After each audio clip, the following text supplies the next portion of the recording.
जय गुरु जी, शुक्राना गुरु जी। गुरु जी की सभी संगत को जय गुरु जी। संगत जी, आज हम शिव महापुराण का दूसरा और तीसरा अध्याय पढ़ने जा रहे हैं। कृपया अपना सहयोग दें और चैनल को लाइक एंड सब्सक्राइब कर लें ताकि हर अध्याय का आपको नोटिफिकेशन मिल सके। जय गुरु जी, शुक्राना गुरु जी।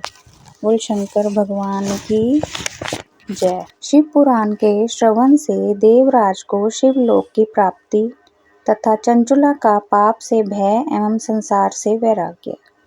श्री शौनक जी ने कहा, महाभाग सूत जी, आप धन्य हैं, परमार्थ तत्व के ज्ञाता हैं। आपने कृपा करके हम लोगों को यह बड़ी अद्भुत एवं दिव्य कथा सुनाई है। भूतल पर इस कथा के समान कल्याण का सर्वश्रेष्ठ साधन दूसरा कोई नहीं है।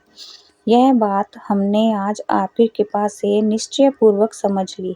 सूत जी, कलयुग में इस कथा के द्वारा कौन कौन से पापी शुद्ध होते हैं, उन्हें कृपा पूर्वक बताइए और इस जगत को कृतार्थ कीजिए। सूत जी बोले, मुने, जो मनुष्य पापी, दुराचारी, खल तथा काम क्रोध आदि में निरंतर डूबे रहने वाले हैं, वे भी इस पुराण के श्रवण पठन से अवश्य ही शुद्ध हो जाते हैं। इसी विषय में जानकार मुनि इस प्राचीन इतिहास का उदाहरण दिया करते हैं। इसके श्रवण मात्र से पापों का पूर्णतः नाश हो जाता है। पहले की बात है, कहीं के रातों के नगर में एक ब्राह्मण रहता था, जो ज्ञान में अत्यंत दुर्लभ, दरिद्र, रस बेचने वाला तथा वैदिक धर्म से विमुख था। वह स्नान, संध्या आदि कर्मों से भ्रष्ट हो गया था और वेश्यावृत्ति में तत्पर रहता था। उसका नाम था देवराज। वह अपने ऊपर विश्वास करने वाले लोगों को ठगा करता था। उसने ब्राह्मणों, क्षत्रियों, वैश्यों, शूद्रों तथा दूसरों को भी अनेक बहानों से मारकर उनका धन हड़प लिया था, परंतु उस पापी का थोड़ा सा भी धन कभी धर्म के काम में नहीं लगा था। वह वैश्यगामी तथा सब प्रकार से आचार भ्रष्ट था। एक दिन घूमता घुमाता वह देवयोग से प्रतिष्ठानपुर में जा पहुंचा। वहां उसने एक शिवालय देखा, जहां बहुत से साधु महात्मा एकत्र हुए थे। देवराज उस शिवालय में ठहर गया, किंतु वहां उस ब्राह्मण को जवर आ गया। उस जवर से उसको बड़ी पीड़ा होने लगी। वहां एक ब्राह्मण देवता शिव पुराण की कथा सुना रहे थे। जवर में पड़ा हुआ देवराज ब्राह्मण के मुखारविंद से निकली हुई उस शिव कथा को निरंतर सुनता रहा। 1 मास के बाद वह जवर से अत्यंत पीड़ित होकर चल बसा। यमराज के दूत आए और उसे पाशों से बांधकर बलपूर्वक यमपुरी में ले गए। इतने में ही शिवलोक से भगवान शिव के पार्षद गण आ गए। उनके गौर अंग कपूर के समान उज्ज्वल थे, हाथ त्रिशूल से सुशोभित हो रहे थे। उनके संपूर्ण अंग भस्म से उदासित थे और रुद्राक्ष की मालाएं उनके शरीर की शोभा बढ़ा रही थी। वे सब के सब क्रोध पूर्वक यमपुरी में गए और यमराज के दूतों को मार पीट कर बारंबार धमकाकर उन्होंने देवराज को उनके चंगुल से छुड़ा लिया और अत्यंत अद्भुत विमान पर बिठाकर जब वे शिव दूत कैलाश जाने को उद्यत हुए, उस समय यमपुरी में बड़ा भारी कोलाहल मच गया। उस कोलाहल को सुनकर धर्मराज भवन से बाहर आए। साक्षात दूसरे रुद्रों के समान प्रतीत होने वाले उन चारों दूतों को देखकर धर्मज्ञ धर्मराज ने उनका विधि पूर्वक पूजन किया और ज्ञान दृष्टि से देखकर सारा वृतांत जान लिया। उन्होंने भय के कारण भगवान शिव के उन महात्मा दूतों से कोई बात नहीं पूछी, उल्टे उन सब की पूजा एवं प्रार्थना की।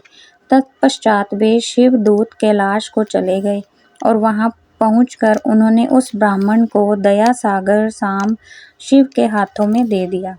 शौनक जी ने कहा, महाभाग सूत जी, आप सर्वज्ञ हैं। महामते, आपके कृपा प्रसाद से मैं बारंबार कृतार्थ हुआ। इस इतिहास को सुनकर मेरा मन अत्यंत आनंद में निमग्न हो रहा है। अतः अब भगवान शिव में प्रेम बढ़ने वाली शिव संबंधिनी दूसरी कथा को भी कहिए। श्री सूत जी बोले, शौनक सुनो, मैं तुम्हारे सामने गोपनीय कथा वस्तु का भी वर्णन करूंगा, क्योंकि तुम शिव भक्तों में अग्रगण्य तथा वेद वेताओं में श्रेष्ठ। समुद्र के निकट प्रदेश में एक वाशकल नामक गांव है, जहां वैदिक धर्म से विमुख महापापी द्विज निवास करते हैं। वे सब के सब बड़े दुष्ट हैं। उनका मन दूषित विषय भागों में ही लगा रहता है। वे ना देवताओं पर विश्वास करते हैं, ना भाग्य पर। वे सभी कुटिल वृत्ति वाले हैं, किसानी करते और भांति भांति के घातक अस्त्र शस्त्र रखते हैं। वे व्यभिचारी और खल हैं। ज्ञान, वैराग्य तथा सद्मार्ग का सेवन ही मनुष्य के लिए परम पुरुषार्थ है। इस बात को वे बिल्कुल नहीं जानते हैं। वे सभी पशु बुद्धि वाले हैं। जहाँ के द्विज से ऐसे हों, वहाँ के अन्य वर्णों के विषय में क्या कहा जाए। अन्य वर्णों के लोग भी उन्हीं की भांति कुत्सित विचार रखने वाले, स्वधर्म विमुख एवं खल हैं। वे सदा कुकर्म में लगे रहते हैं और नित्य विषय भोगों में ही डूबे रहते हैं। वहाँ की सब स्त्रियां भी कुटिल स्वभाव की, स्वेच्छाचारिणी, पापासक्त, कुत्सित विचार वाली और व्यभिचारिणी हैं। वे सद्व्यवहार तथा सदाचार से सर्वथा शून्य हैं।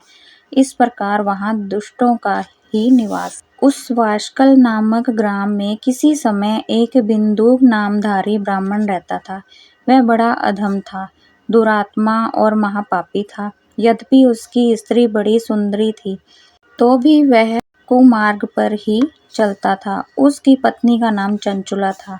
वह सदा उत्तम धर्म के पालन में लगी रहती थी, तो भी उसे छोड़कर वह दुष्ट ब्राह्मण वैश्यगामी हो गया था।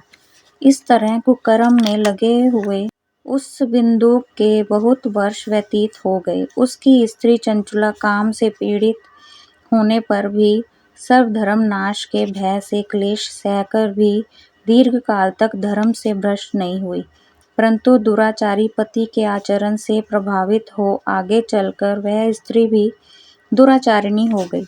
इस तरह दुराचार में डूबे हुए उन मूढ़ चित्त वाले पति पत्नी का बहुत सा समय व्यर्थ बीत गया। तदंतर शूद्र जातीय वैश्य का पति बना हुआ वह दूषित बुद्धि वाला दुष्ट ब्राह्मण बिंदुक समयानुसार मृत्यु को प्राप्त हो नरक में जा पड़ा। बहुत दिनों तक नरक के दुख भोगकर वह मूढ़ बुद्धि पापी विंध्य पर्वत पर भयंकर पिशाच हुआ। इधर उस दुराचारी पति बिंदुक के मर जाने पर वह मूढ़ हृदय चंचुला बहुत समय तक पुत्रों के साथ अपने घर में ही रही। एक दिन से देवयोग से किसी पुण्य पर्व के आने पर वह स्त्री भाई बंधुओं के साथ गोकर्ण क्षेत्र में गई। तीर्थ यात्रियों के संग से उसने भी उस समय जाकर किसी तीर्थ के जल में स्नान किया। फिर वह साधारणतः मेला देखने की दृष्टि से बंधुजनों के साथ यंत्र तंत्र घूमने लगी। घूमती घुमाती किसी देव मंदिर में गई और वहां उसने एक देवज्ञ ब्राह्मण के मुख से भगवान शिव की परम पवित्र एवं मंगलकारिणी उत्तम पौराणिक कथा सुनी। कथावाचक ब्राह्मण कह रहे थे कि जो स्त्रियां पर पुरुषों के साथ व्यभिचार करती हैं, वे मरने के बाद जब यमलोक में जाती हैं, तब यमराज के दूत उनकी योनि में तपे हुए लोहे का परिघ डालते हैं। पौराणिक ब्राह्मण के मुख से यह वैराग्य बढ़ाने वाली कथा सुनकर चंचुला भय से व्याकुल हो वहां कांपने लगी। जब कथा समाप्त हुई और सुनने वाले सब लोग वहां से बाहर चले गए, तब वह भयभीत नारी एकांत में शिव पुराण की कथा बाँचने वाले उन ब्राह्मण देवता से बोली। चंचुला ने कहा, ब्राह्मण, मैं अपने धर्म को नहीं जानती थी, इसलिए मेरे द्वारा बड़ा दुराचार हुआ है। स्वामिन, मेरे आप अनुपम कृपा करके आप मेरा उद्धार कीजिए। आज आपके वैराग्य रस से ओतप्रोत इस प्रवचन को सुनकर मुझे बड़ा भय लग रहा है।